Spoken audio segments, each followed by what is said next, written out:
ఎప్పటికప్పుడు తాజా వార్తలను అందిస్తున్న ఎల్పీ న్యూస్ కు స్వాగతం. హలో నమస్తే, వెల్కమ్ టు ఎల్పీ న్యూస్. ప్రస్తుతం మనము రేగుంట గ్రామంలో ఉన్నాం. ఇక్కడ బీసీ/ఎస్టీ జాయింట్ యాక్షన్ కమిటీ జిల్లా అధ్యక్షులు మాణాల కిషన్ గారు ఉన్నారు. సో వారిని అడిగి ప్రయత్నం చేద్దాం. ఇక్కడ గత 12 రోజులుగా మహిళ దీక్ష చేస్తూ ఉన్నది. సో ఆ విషయంపై కొన్ని విషయాలు తెలుసుకునే ప్రయత్నం కూడా చేద్దాం. చెప్పండి. Thank you. ఈరోజు రేగుంట గ్రామంకు ఇచ్చేయడం జరిగింది. కారణం, ఇక్కడ ఒక మహిళ మరి అకారణంగా వేధింపులకు గురి అయి మరి ఆమె బాధ్యత నుంచి ఆమెను సస్పెండ్ చేయడము, కారణం చూపించకుండా ఎలాంటి తీర్మానం లేకుండా వార్త తెలుసుకొని వాస్తవాలు ఏందో తెలుసుకోవడానికి మేము ఇక్కడికి రావడం జరిగింది. ఏది ఏమైనా ఒక మహిళ పట్ల మనం ప్రవర్తించేటప్పుడు నిజంగా తన బాధ్యత రహితంగా ప్రవర్తించి ఉంటే, తన విధులను విస్మరించి రాజకీయాలలో తన ప్రమేయం కనుక ఉండి ఉంటే మనము చట్టపరంగా ఎవిడెన్స్ పెట్టి ఆమె సస్పెండ్ చేయడంలో ఎలాంటి ఆలోచన లేదు. చట్టాన్ని గౌరవించాల్సిన బాధ్యత అందరికీ ఉంది. తనకుంది, వచ్చిన మాలాంటి వాళ్ళని కూడా చట్టాన్ని గౌరవించాలని చెప్తారు. మాకున్న సమాచారం ఏంటంటే, తనకి ఎలాంటి నోటీసులు ఇవ్వకుండా, విషయం చెప్పకుండా తనను సస్పెండ్ చేయడము, తర్వాత ఫర్దర్ ఆర్డర్ కూడా ఎన్నికల నియమావళి తర్వాత తిరిగి విధుల్లో చేర్చుకోమని ఒక ఆర్డర్ కాకుండా చూశాము. మరి అలా చేర్చుకోకుండా కంప్లీట్గా ఆమెను బాధ్యత నుంచి తొలగించినట్టుగా మాకు ఇక్కడ తెలుస్తూ ఉన్నది. మరి ఇది సరి అయిన పద్ధతి కాదు. చట్ట పరిధిలో ఏ చర్యలు తీసుకున్నా అందరం సమర్థించాల్సిందే. ఒక మహిళ పట్ల మరి చట్ట వ్యతిరేకంగా కనుక చర్యలు తీసుకుంటే మేము చూస్తూ అయితే దీన్ని కోరుకోము. అది గ్రామ స్థాయి నుంచి జిల్లా స్థాయి వరకైనా మేము పోరాటం చేస్తాము. ఆ మహిళకు అండగా నిలబడతాము. ఒకవేళ నిజంగా తను కనుక తప్పు చేసి ఉంటే 100% మేము మరి ఎవరైతే యాక్షన్ తీసుకున్నారో వాళ్ళని సమర్థిస్తాము. కానీ ఆధారాలు లేకుండా చర్యలు అనేది ఇది అమానుష్యమైన చర్య. ఇది మంచి పద్ధతి కాదు. సమాజంలో అందరము ప్రేమగా ఐకమత్యంగా మనం కలిసి ఉండాలి. ఇప్పటికే దేశము పనికిరాని రాజకీయాల వెంబడిబడి కక్షలు, ద్వేషాలు, ఈర్ష్యలు పెట్టుకొని ఏం సాధిస్తారో అర్థం కాదు. కానీ మరి ఈ ఆడపిల్లల పట్ల కూడా ఇంత దయాదాక్షిణ్యము, నిర్దాక్షిణ్యం ప్రవర్తించడం మంచి పద్ధతి కాదు. అందులో ఏ సామాజిక వర్గమైన ఉండని అది మనం పేర్లు పెట్టుకోవాల్సిన అవసరం లేదు. కానీ నిజంగా పొరపాటు జరిగితే తప్పకుండా చర్యలు తీసుకోవాల్సిందే.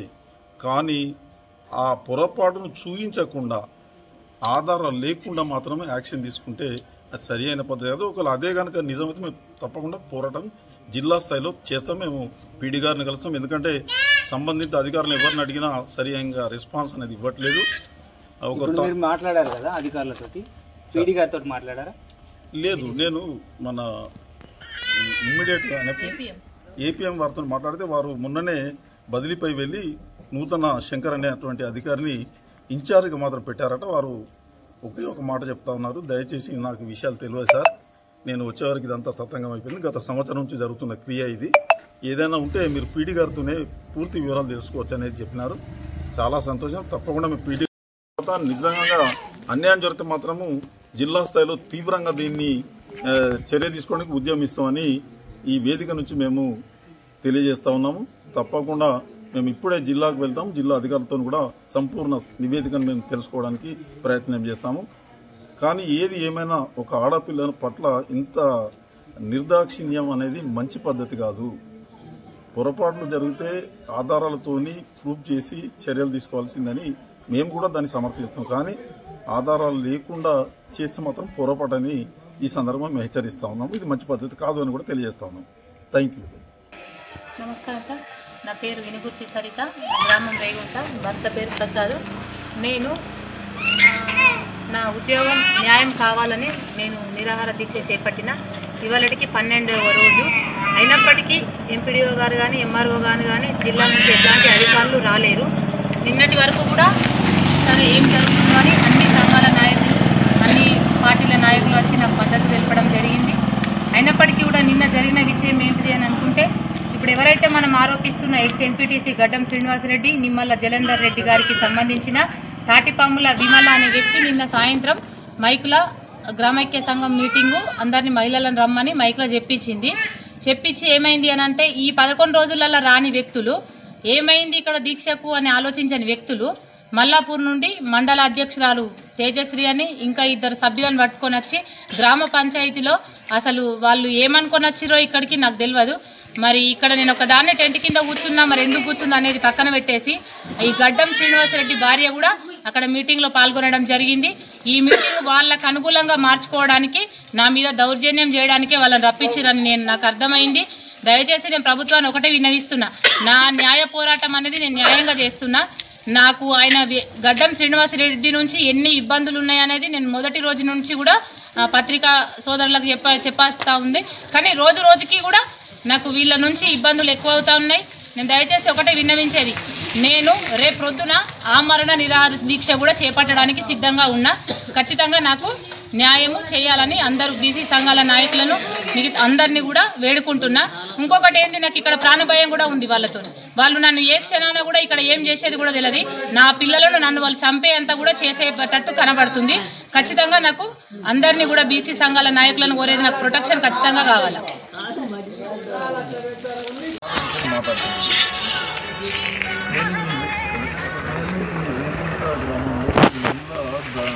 నిరసన తెలుపుతున్నారు కదా, ఈ శిబిరంకి వచ్చినాము. ఏంటి సార్ ప్రాబ్లం ఏంటి అసలు?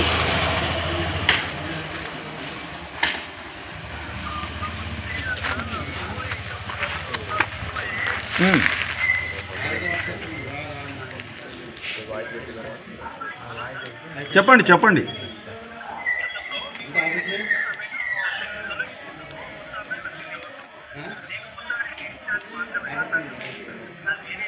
అంటే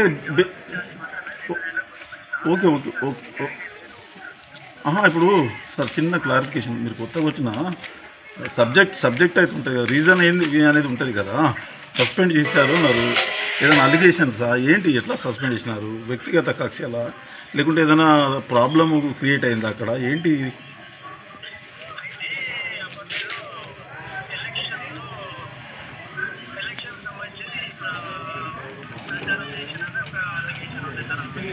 విత్ ఎవిడెన్స్ ఓకే.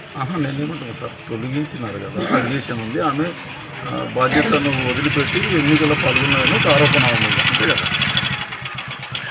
అది ఊరికే ఓకే. మేబీ సార్ ఒక్క నిమిషం సార్. నేను అంటే మీరు కనీసం ఫైల్ ఏదైనా చూసారా?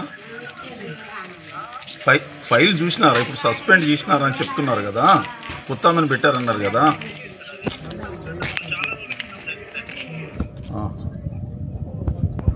అంటే మరి 1 సంవత్సరంన్నర జరిగితే ఇప్పుడు యాక్షన్ ఏంటిది ఇది? ఆమె ఎన్నికలలో పాల్గొన్నది, బాధ్యతలు మర్చిపోయి ఓకే, గ్రామ సభలో పెట్టినారు, ఆ ఎవిడెన్స్ రికార్డ్ చేసి ఆమెను సస్పెండ్ చేయాలి, ఇది ప్రొసీజరు. కానీ రాజకీయ కక్షల ద్వారా ఆధిపత్యం కొరకు ఒక ఆడపిల్లను పట్టుకొని అలాంటి నిర్ణయం తీసుకుంటే ఎంతవరకు కరెక్ట్? నిజంగా తప్పు చేస్తే పనిష్మెంట్ చేయాల్సిందే. ఎందుకంటే ఒక ఉద్యోగం చేసే వ్యక్తికి రాజకీయాలకు సంబంధం లేకుండా న్యూట్రల్గా ఉండాలి.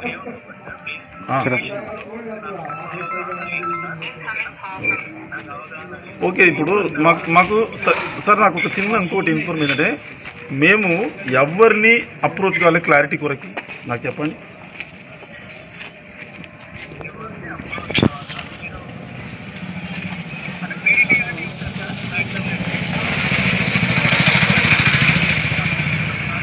నేను జగిత్యాలో ఉంటాను, నేను దొరకబట్టు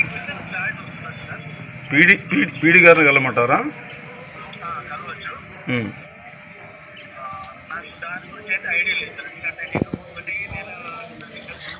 ఓకే అర్థమైపోయింది.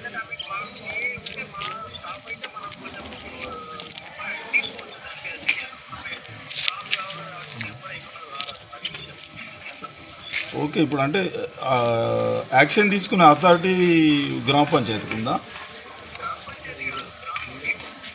వివో వాళ్ళు యాక్షన్ వాళ్ళు యాక్షన్ తీసుకోవాలా ఆమె పొరపాటు చేస్తే. Okay okay.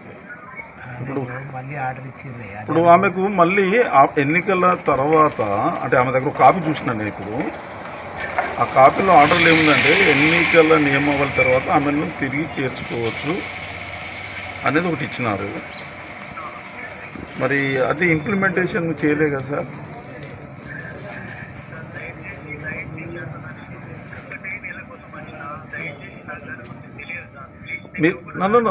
మీరు ఆ వాడన్న మీరు సార్ వన్ మినిట్ నేను ఒప్పుకుంటాను. మీరు ఆ వాడ బీయింగ్ ఆఫీస్ నా మాట వినండి.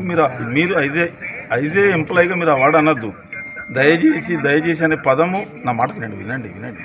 మీరు ఆ పదం అనొద్దు. ఎందుకు అంటే మీరు ఒక ఎంప్లాయీ, మీకు కొన్ని మీకు ఇందులో పాత్ర ప్రమేయం ఉందని నేను అనట్లేదు. ఎందుకంటే మీరు న్యూలీ జాయిన్ అయ్యారు, సబ్జెక్ట్ కూడా మీ నోటీస్లో లేదని మీరు ఓపెన్గా చెప్తున్నారు. కాబట్టి మేము మిమ్మల్ని వేరేగా భావించకూడదు కూడా. మేమేమంటున్నామంటే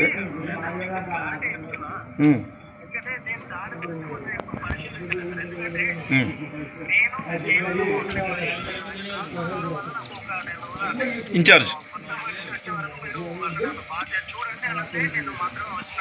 ఓకే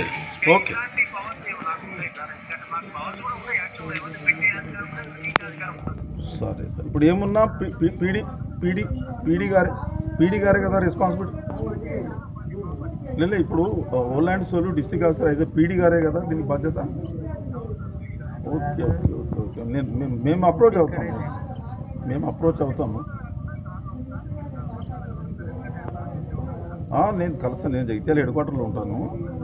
డెఫినెట్గా కలుస్తాను. అవసరం ఉంటే కలెక్టర్ దగ్గర అవుతాము, అవసరం ఉంటే మంత్రి దగ్గర కూర్చుంటాము. వదలము. అది నిజంగా ఆ అమ్మాయి ఏదైనా పొరపాటు జరిగితే డెఫినెట్ పనిష్మెంట్ ఇచ్చుడే. కానీ కారణం లేకుండా, ఎవిడెన్స్ లేకుండా బలం ఉందని చెప్పి మనము నచ్చినట్టు ప్రవర్తించడం అనేది ఆడపిల్లల పట్ల మర్యాద కాదు. అది నిజంగా ఒక ఎంప్లాయీగా ఉండి తను పొలిటికల్ ఇన్వాల్వ్మెంట్ అయ్యి ఏదో ఒక పార్టీకి వంత పడిందంటే తప్పే. దాన్ని కూడా మేము సమర్థించాము. కానీ అలా ప్రవర్తించినప్పుడు విత్ ఎవిడెన్స్ రికార్డ్స్ పెట్టేసి అమ్మ నువ్వు తప్పు చేశావు, ఓకే నేను చెప్ప అంటే జనరల్గా మీతో మాట్లాడుతున్నాను నేను. అట్లా అది రికార్డు మెయింటైన్ చేయకుండా యాక్షన్ అనేది కరెక్ట్ కాదనేది నేను ఓవరాల్గా డిస్కస్ చేస్తున్నాను మీతో. మీరు చర్య తీసుకోలేదు, మిమ్మల్ని అనట్లేదు నేను. ఎందుకంటే మీరు ఇన్ఛార్జ్ ఉన్నారు, మీకు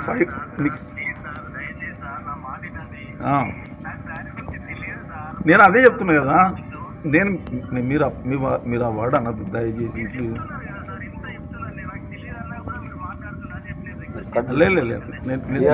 నేను జస్ట్ క్లారిఫికేషన్ కరెక్ట్గా అడుగుతున్నాను. మీరు అయితే ఫ్రెండ్లీగా ఓకే ఈ మాత్రం చెప్పినారు. Okay, thank you. మేమే అప్రోచ్ అవుతాంలేండి. మేము జిల్లా అధికారులను అప్రోచ్ అవుతాం. ఈరోజు రేగుంట గ్రామంలో ఒక మహిళ అకారణంగా ఎలాంటి ఆధారం లేకుండా తను ఉద్యోగ బాధ్యతల నుంచి తొలగించినారని మరి అధికారులు ఎంక్వైరీ తర్వాత ఎన్నికల నియమాల తర్వాత ఆమెను విధులు తీసుకోవాల్సిందిగా ఆర్డర్ ఉన్నా కూడా తీసుకోకుండా ఆమెను నిర్దాక్షిణ్యంగా విధుల నుంచి తప్పించినట్టుగా తెలిసింది. తను గత 10-11 రోజుల నుంచి కూడా నిరసన దీక్షను చేపట్టింది. మరి అటు విషయం గురించే తెలుసుకోవడానికి మేము ఇక్కడ రావడం జరిగింది. తను చూపించిన దాని ప్రకారంగా అయితే నిజంగా కనుక తప్పు చేస్తే ఆధారాలతో సహా ప్రవేశపెట్టి చర్యలు తీసుకుంటే సంతోషిస్తాం. అలా కాకుండా రాజకీయ కక్ష ద్వారా కనుక చర్యలు తీసుకుంటే మేము దీన్ని ఊరికే వదలము. జిల్లా స్థాయిలో దీని మీద తీవ్రంగా స్పందించడం అనేది జరుగుతుంది. అది ఏ మహిళ కన్నా కావచ్చు. అలాంటి తప్పులు లేకుండా చర్యలు తీసుకోవడం అనేది మంచి పద్ధతి కాదనేది మా అభిప్రాయం. కనుక BC SC ST joint action committee సభ్యులమందరం కూడా మేము జిల్లాధికారులను సంప్రదించిన తర్వాత చర్య చాలా తీవ్రంగా ఉంటుంది. పొరపాటు కనుక లేకపోతే మాత్రము దీన్ని వదిలే ప్రశ్నే లేదు. ఏ మహిళకైనా అన్యాయం జరిగితే చూస్తూ ఊరుకోవడానికి మేమైతే సిద్ధంగా లేమని తెలియజేస్తూ ఉన్నాము. నాతో పాటు మా జిల్లా ప్రధాన కార్యదర్శి శ్రీనివాస్ గారు, అలాగే జైత్యాల టౌన్ అధ్యక్షుడు మరి శ్రీకాంత్ గౌడ్ గారు, అట్లే రాష్ట్ర కార్యవర్గ సభ్యులు అష్రఫ్ గారు కూడా పాల్గొని మరి ఆ మహిళకు మా యొక్క సంఘీభావాన్ని తెలియజేయడానికి ఇక్కడికి రావడం జరిగింది. Thank you very much.